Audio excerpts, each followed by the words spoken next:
Hello everybody, it's Joe Man from James River Homebrewers. Again, today we're going to talk a little bit about making a yeast starter. There are several options for yeast out there on the market today. There's dry yeast, there's liquid yeast, there's even yeast that might be local to your area. The dry yeast is really great. It's very durable. If you add it straight into the wort, you're only going to get about 50% of the yeast cell count that's actually in the package. I always recommend following the directions on the back of the package for rehydrating the yeast. For this particular yeast, it talks about getting the water up to 90 degrees and pitching it in 4 ounces of water. What that's going to do is rehydrate the cells. The cells are obviously dry, but giving them more protection, letting them become more healthy, putting in that warm water, leaving it there for 15 minutes.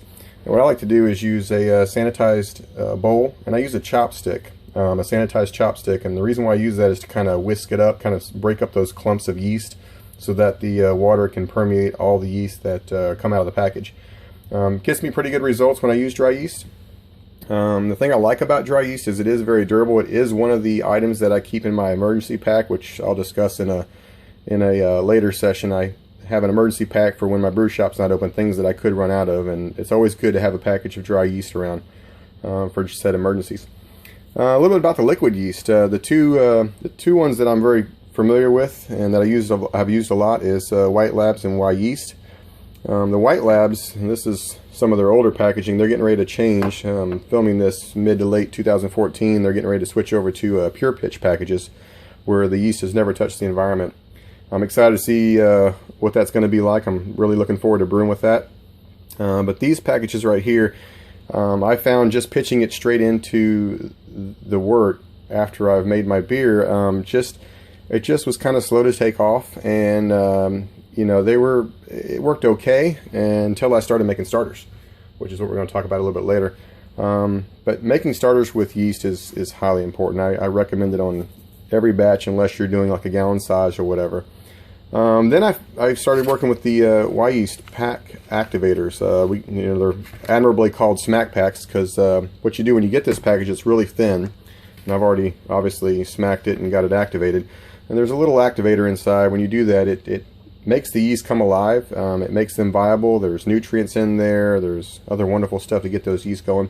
And a lot of times the package will puff up like this. It doesn't always puff up, and I've gotten just fine results from it, but when it puffs up, for me, it just gives me a security that, yeah, there is some viable yeast in there.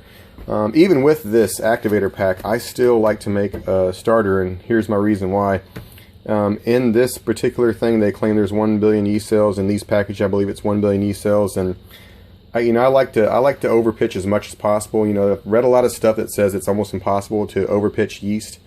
But the bigger the yeast starter you have, the more likely you have to finish your beer cleaner. It's going to prevent anything that happens to get into your wort. It's not going to give those other things that you don't want to ferment your beer any chance of fermenting if the yeast cell count is high. So you want that to be the largest colony in your beer and give you so you don't have off flavors. Recently I started using RVA yeast, and that's a local yeast lab here in Richmond, Virginia. And I will tell you, wow, what an amazing yeast. It comes packed 200 billion cells versus the 100 billion that we get with the big guys. The other thing is it's local to me. So this yeast has been at best on a UPS truck for, a minimal amount of time. Whereas these guys coming from the West Coast, I mean, there's just no telling what you're getting when you get it, when you live so far away from where these things are grown. I'm a big fan of this RVA yeast, living here in Richmond, and I use it whenever I can. Whenever it's not viable, I go back, and I still do a yeast starter, but I'll tell you, the first time I used this, I pitched it straight in without a yeast starter and got results like I did make a yeast starter. It was just so viable, so fresh. The cell count was high, it took off, it finished clean, and it made a really great beer. A few other things you're going to need to make a yeast starter. I like to put just a little bit of yeast nutrient in there. And there are several kinds on the market that you can use. I like to use that just to get that yeast a little extra boost to going. You need some measuring cups. Whatever kind of container you're going to use, whether it be an Eldermeyer flask like I have here, or if you just want to use a mason jar or something that you can sanitize adequately and cover adequately. I do have plugs for the top, but you'll notice it's sitting on aluminum foil. Before I bought the plugs for the Eldermeyer flask, I used to just sanitize the top aluminum foil, stick it on the top with a rubber band around it, and it worked just fine. Nothing got in there, nothing made it, you know, a bad yeast starter. So as long as you watch your cleaning, your sanitization, you will be fine. I always keep a bottle of Star San. I like it in the spray bottle format because I can really get it in the cracks and crevices, and you know, I can get a lot more use out of it using a spray bottle.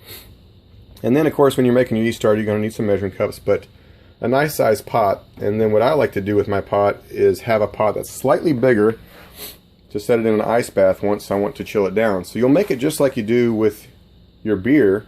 You're going to cook it up, get it up to boiling. I like to hold mine for about 10-15 minutes just to make sure that all the nasties are gone out of it. And then I'm going to rapidly chill it down in that ice bath. And once I get it to pitching temperature, and I try to shoot for 65 to 70 degrees depending upon the yeast. And I always use my calibrated thermometer. Make sure you calibrate this. Very, very important. And then I just set it up in the Eldermeyer flask. Another thing I do like to use recently, started using a stir plate. Basically what this is it's a magnetic device that when you turn it on, a little stir bar will spin around on it. That stir bar actually goes inside the Eldermeyer flask, and that's what's going to create that vortex. When I first got this, I treated it like a blender. I put that thing on high, and I've discovered that that's not required. Just turning it on, you know, a nice steady stream, and we'll show that a little later on in the video. Just to kind of keep it circulating and keep that yeast in suspension is what you're looking for. I'm going to get everything set up, and we'll come back in a second.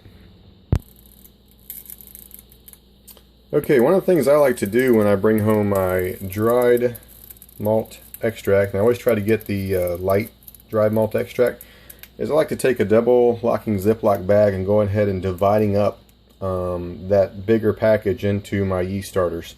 I typically put in 1 cup of DME and then I write on the bag for 8 cups of water. 8 cups of water gets me right just under 2 liters. It's about 1,800 milliliters. I like that for a little bit of headspace in case I do get some foam up or some krausen going on, that there's some space for that and it doesn't come to the top of the Eldermeyer flask. But typically I like to do that because DME, as you know, is a little bit sticky, sometimes can be a little tough to work with. And if you've got it set aside in these, so here we go, we got our water going. Water's brewing up nice. We got 1 cup of DME for 8 cups of water. And I'm going to go ahead and add that in and bring it up to a boil, and we'll come back.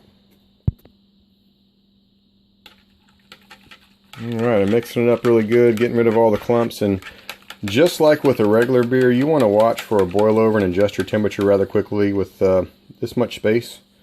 Maybe a bigger pot would have been better, who knows. We'll find out in a few minutes for sure. But don't want to step away from this because it can boil over rather quickly. I didn't mention the reason why I choose the 1 cup of DME to 8 cups of water is it gives me right about a 1030 gravity read. And that may seem low for, you know, even for a big beer, but I don't want to feed the yeast fully and get them all full. And I want them to just get an appetizer, just to get hungry for the big job that's at task.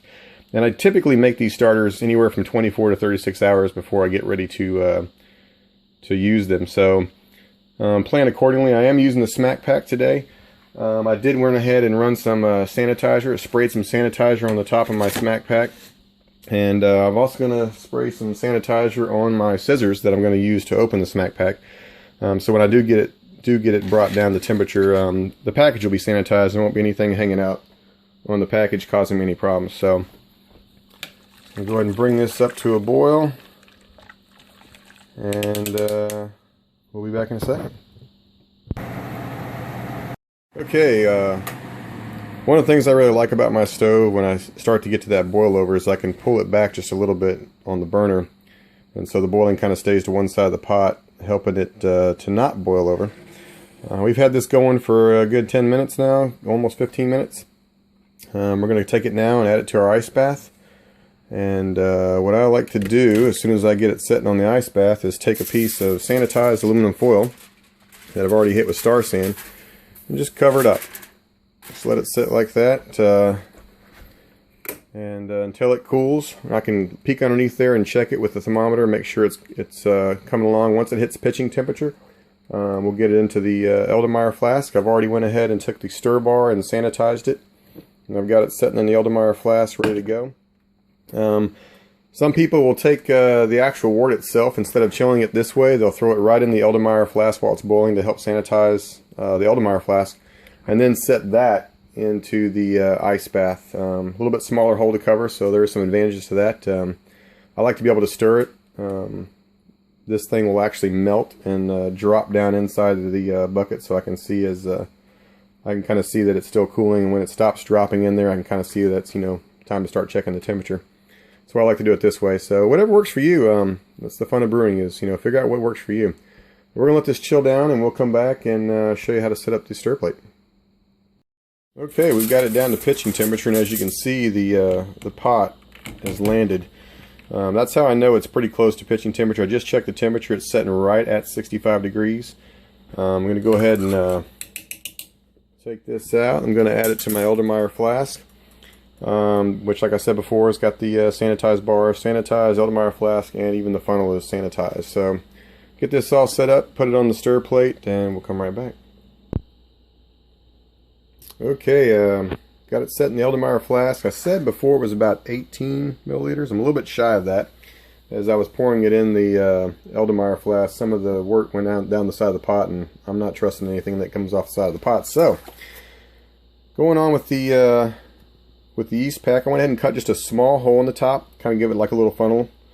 As I said before, I went ahead and sanitized that a little while ago. So, it's got me all set up. Pour it nice and slow. Make sure we get all the wonderful goodness in there. And then we just set the Erlenmeyer flask on the stir plate. Now I like to go a little bit from left to right, just so I can get that magnetic stir bar to hit the, there it is, you heard that little click. And then just gently nudge it up until you start to see some movement. You can hear it too. See the little bubbles coming up. Now with yeast, as long as it's got oxygen, it'll be in the growth phase. Once the oxygen runs out, it switches from the growth phase into the making alcohol phase. So what I like to do at this point is just get it stirring just enough to keep the oxygen in there. Not so high, like I said, that it's blending it. Just enough to keep it in motion. And then, of course, we'll cap this with the sanitized, I'm going to use aluminum foil this go around. Normally I put the stopper on with the bubbler, but I'm just going to go with aluminum foil. It's worked for me in the past, and I'm just going to go ahead and stick with that. And but anyway, this is going to sit here for about 24 hours before we start brewing tomorrow. And we'll be ready to go. Hope this video helps. Leave any comments below, and thanks for watching.